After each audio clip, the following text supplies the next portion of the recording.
Hey everybody, Nick Espinoza, your chief security fanatic here. And if you're a regular listener, you know I'm traveling at the moment, but this is actually one of my live ones done on September 30th. But obviously, that's not what we're here for. We're just going to keep the news rolling. And in North Korean news, Korea, specifically North Korea, loves Meta. Well, at least they love spoofing them. And here's something that's really interesting. And these are new sophisticated techniques that we're starting to see in the wild. So heads up to you, those on LinkedIn or those hunting for jobs. A North Korean cyber espionage operation targeted employees of an aerospace company in Spain using a previously unreported backdoor and a creative phishing campaign featuring a phony Silicon Valley recruiter demonstrating a, quote, significant advancement in malicious capabilities. And that's according to researchers that basically brought this out this past Friday from ESET. Now, the hackers are linked with North Korea's Lazarus Group. Now, Lazarus Group is simply the umbrella term that everybody uses for a collection of North Korea's cyber threat units posed basically, they posed as a recruiter for Meta and contacted employees of the unnamed company via LinkedIn and sent 2 coding challenges, obviously as part of the interview process, meaning show us that you can code, but those were laced with malware, according to ESET in their report. Now, the operation carried out sometime last year is just the latest example of North Korean linked cyber operations using fake job opportunities to target various professionals, including journalists, security researchers, and software developers as well. We've actually seen this. There was a rash of them in South Korea as they were posing as Samsung recruiters, doing exactly the same thing, trying to break into Samsung, obviously.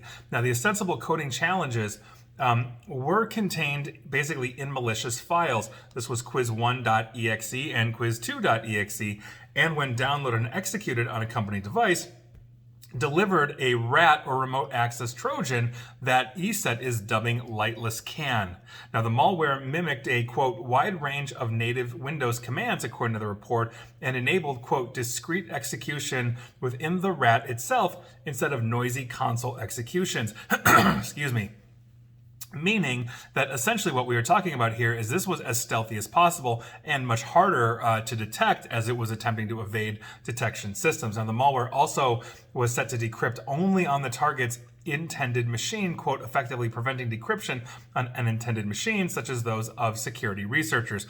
In other words, they were doing everything they could to craft infections where they could gain remote access and establish command and control into this aerospace company, utilizing technology that was specific, essentially, or locked to the machine, meaning it wouldn't spread, so it was much harder to detect, and it was evading current threat detection systems. And so these are the things that we have to look out to, but it also underscores at one, if you are looking for a job, make sure that you actually are talking to who you think you're talking to. As in other words, you could be basically targeted of a phishing scam. If the North Koreans can do it, a lot of others can do it as well. So make sure you know who you're talking to. If you're a coder, make sure that you are definitely making sure that you're running anything through any kind of threat sandbox for threat intelligence that you've got, et cetera, et cetera. And obviously, if you're a coder as well, maybe going to your cybersecurity team, especially if it's on in the job site, saying, hey, can you double check these things? I understand if you're looking for a job on your company's dime here, but nevertheless, the last thing you want to do is get fired and not have a job with the North Koreans or anybody else. So I think this is an important one. Make sure that you're looking out for these kinds of things. These scams are everywhere. These threats are everywhere. And if you are in a sensitive position, it really underscores the need to have training and to understand exactly that. So there you go. That is your news of the day. And hopefully you're not going to fall for a North Korean scam, even if you're looking for a job or anybody else. So make sure you've got that good cyber hygiene in your life. And please like, share, follow me here on Facebook and Twitter at NickAESP. And please feel free to subscribe to me at YouTube as well. And as always, stay safe, stay online, and please attempt to stay private.